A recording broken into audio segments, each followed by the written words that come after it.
The deadliest fighter jets ever built, ranked. There's a weapon that ended a war without firing a shot, just by existing. Enemy pilots refused to fly. Ground controllers refused to scramble. Entire air forces grounded themselves, not because they lost, because they knew they would. This is what happens when you build the perfect killer, but it's not number one. Let me show you why, because here's the problem with ranking fighter jets. Everyone argues about the wrong things. Speed, missiles, maneuverability, those matter, but they're not what makes a jet deadly. What makes a jet deadly is results, confirmed kills, combat proven, undefeated records, and psychological impact. Because the deadliest weapon isn't always the one that kills the most, sometimes it's the one that makes the enemy surrender before the fight begins. So this isn't a list of the coolest jets or the most advanced, this is a ranking of lethality, pure, proven, undeniable. Let's start at number 10. Number 10, the MiG-21 Soviet. Simple, cheap, and it has more kills than almost any jet in history. Here's why it's on this list.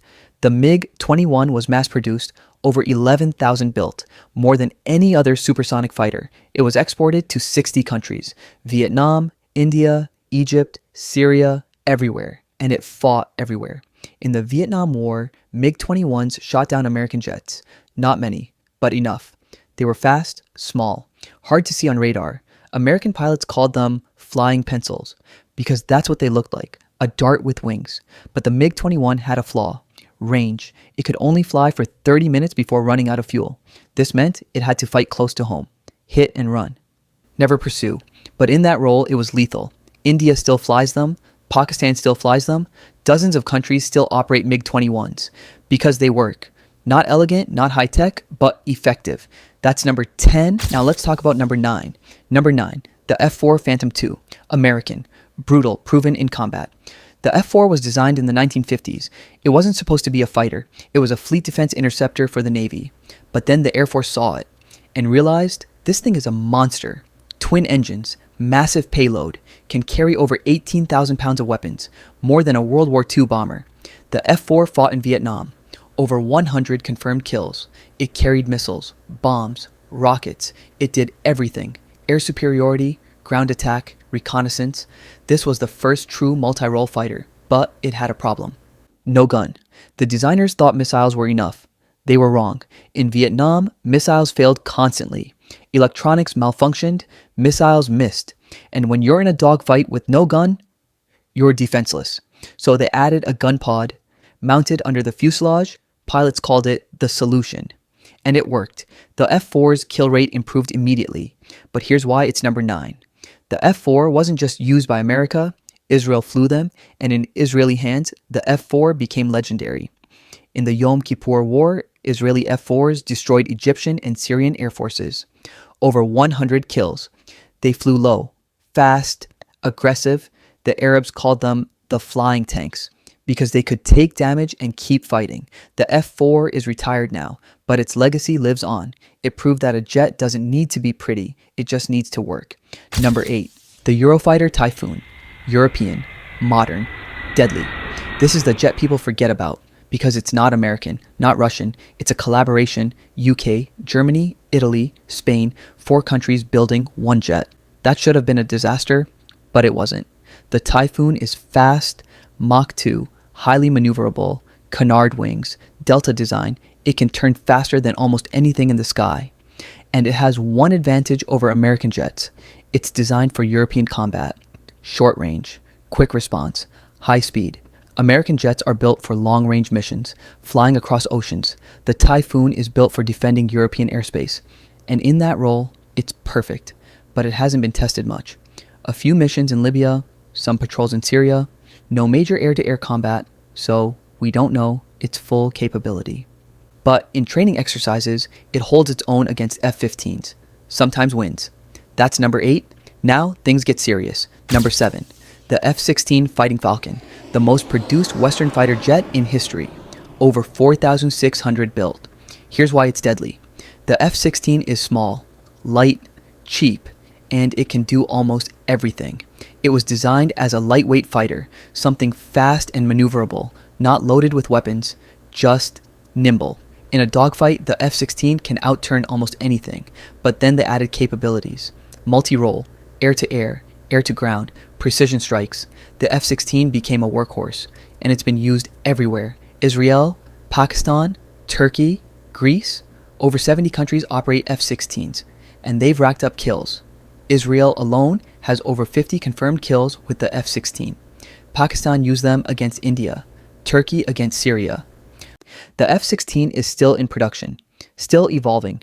New versions, better radar, better weapons. This jet will be flying for another 30 years. That's number 7. Now we enter the elite. Number 6, the Su-27 flanker, Soviet. Aggressive, beautiful. The Su-27 is what the Soviets built to counter the F-15, and they almost succeeded. It's massive. Twin engines, twin tails, long range. It can fly 2,000 miles without refueling. American jets need tankers. The Su-27 doesn't, and it's agile. Thrust vectoring. The engines can tilt. This allows maneuvers Western jets can't match. The Cobra maneuver. The jet flips vertically mid-flight, bleeds speed, an enemy overshoots. The Su-27 drops behind them, kills them. Russia still flies Su-27s. China copied it, built the J-11. India operates them, but the Su-27 has one problem. Its radar is outdated. It can't see as far as American jets, can't track as many targets. In a long-range fight, it loses. But in a dogfight, it's one of the deadliest jets ever built. Number 5, the F/A-18 Super Hornet, Navy, carrier-based, combat-proven. The Super Hornet does something no other jet can. It operates from aircraft carriers. This means it can project power anywhere. No airfield needed, no permission required, just a carrier. And suddenly, you have air superiority. The Super Hornet is versatile. Air-to-air, air-to-ground, electronic warfare, it can do everything, and it does it reliably. In the Gulf War, Super Hornets flew thousands of sorties. In Iraq, Afghanistan, Syria. They've been in continuous combat for 20 years. And they've proven something important. Reliability matters more than raw performance. The Super Hornet isn't the fastest, isn't the stealthiest, but it works. Every time, in every condition. That's why the Navy loves it. Number 4, the Dassault Rafale.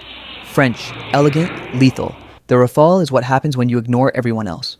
France didn't want to collaborate, didn't want compromises, so they built their own jet, and it's exceptional.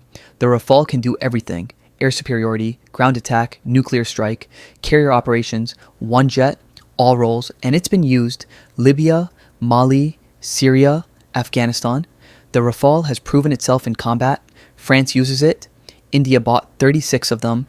Egypt, Greece. It's becoming a global fighter, but here's what makes it special. It's designed to operate independently. No support needed, no tankers, no AWACS. The Rafale has its own radar, its own sensors, its own electronic warfare. One jet can do the job of an entire strike package. That's number 4. Now we're in the top 3. Number 3, the F-15 Eagle, the undefeated king, 104 kills. 0 losses in over 40 years of combat. No jet in history has a record like this. Not even close. The F-15 was built in the 1970s, and it's still unmatched in air-to-air combat. Why? Because it was designed for one purpose: kill other planes. Not multi-role, not compromises, just air superiority. And it does it perfectly.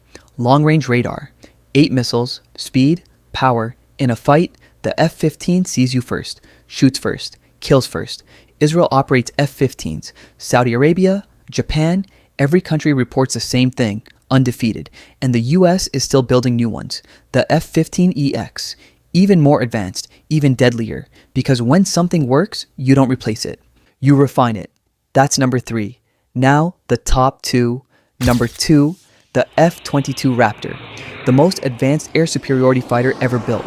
Stealth, super cruise, unmatched maneuverability. The F-22 is what happens when you ignore cost and just build the best. It's invisible to radar, faster than anything without afterburners. And in training exercises, it dominates. Kill ratios of 30 to 1, sometimes 50 to 1. But here's the catch. The F-22 has never been in real air-to-air combat, not once, because no one challenges it. Enemy pilots know what would happen, so they don't fly. This is the ultimate form of lethality, winning without fighting. Only 187 were built. The US stopped production. Too expensive, no worthy adversary. And now, they can't restart. The tooling is gone. The factory's retooled. The F-22 is it. No more will ever be made. That's number 2. And now, number 1.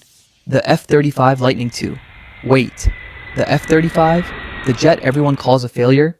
Yes, because here's what people don't understand. The F-35 isn't just a jet. It's a weapon system. It's not the fastest, not the most maneuverable, not the cheapest, but it has one thing no other jet has.